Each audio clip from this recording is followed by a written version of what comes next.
اللہ تعالیٰ کی ذات نے انسان کے لیے ہمیشہ دو راستے بنائے ہیں، ایک اچھائی کا راستہ اور ایک برائی کا۔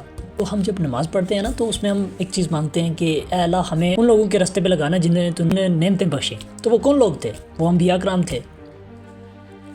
انسان کو اللہ تعالیٰ نے ہر ایک چیز کا اختیار دیا ہے کہ جو وہ چاہے وہ کر سکتا ہے، جو مرضی چاہے وہ کر سکتا ہے، اتنی صلاحیتیں دی ہیں۔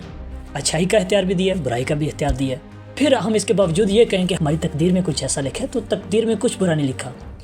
اللہ تعالیٰ نے انسان کو اختیارات دیے ہیں کہ جو وہ چاہے وہ کر سکتا ہے۔ تو وہ دو راستے ہیں، ایک برائی کا، ایک سچائی کا۔ جو ہمیشہ جو سچا راستہ ہوتا ہے یا جو سیدھا راستہ جسے کہتے ہیں، صراط المستقیم جسے کہتے ہیں، وہ ہمیشہ مشکل لگتا ہے۔ وہ لگتا ہے کہ یہ اس میں ہارڈلز ہیں، اس میں تکالیف ہیں، اس میں پریشانی ہے۔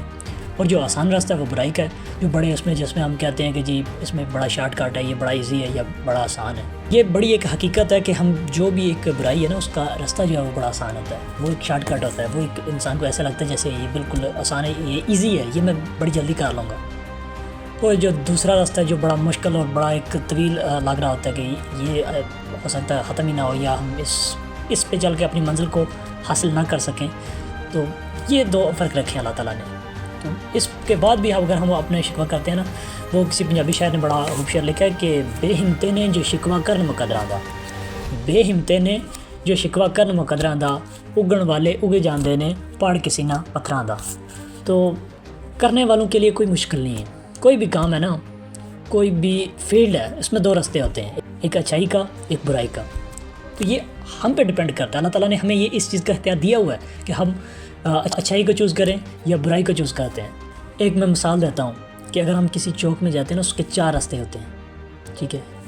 ہمارے پاس اس چیز کا اختیار ہے، ہمارے پاس اللہ تعالیٰ نے ذہانت بھی دی ہے، عقل بھی دی ہے۔ انسان کو تمام مخلوق سے ترجیح بھی اس وجہ سے ہے کیونکہ انسان کے پاس عقل ہے، اختیارات ہیں جن کو استعمال لا کے وہ جو چاہے وہ کر سکتا ہے۔ ہر ایک مخلوق کے پاس یہ اختیار نہیں ہے کہ وہ جو چاہے وہ کر سکتا ہے۔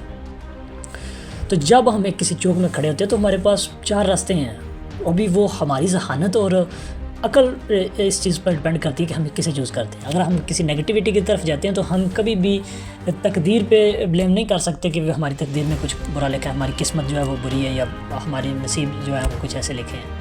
پوچھا کہ جی چور ہے جو چوری کرتا ہے تو وہ اس کے قسمت میں لکھا ساری عمر اس نے چوری کرنی ہے۔ تو مسئلہ وہ نہیں ہے کہ چور چوری کر سکتا ہے، چور کے پاس دوسرا آپشن بھی ہے، وہ اچھائی بھی کر سکتا ہے، وہ رزق حلال بھی کما سکتا ہے، لیکن اس نے اپنا راستہ خود آ کے جو ہے وہ چوز کیا، لوٹ ماری کرنی ہے تو میرا گزارا ہوگا۔ حالانکہ رزق کا وعدہ تو اللہ تعالیٰ نے کیا ہے۔ یہ تو کسی کو ایسے نہیں کہا جی کہ آپ چوری کرو، آپ ڈاکہ ڈالو تو یہ آپ کا پیٹ بھرے گا۔ کوئی بھی بندہ بھوکا نہیں سوتا۔ وہ ایک ایسی اعلیٰ ظرف ذات ہے کہ ہر ایک انسان کو رزق سے نوازتی ہے۔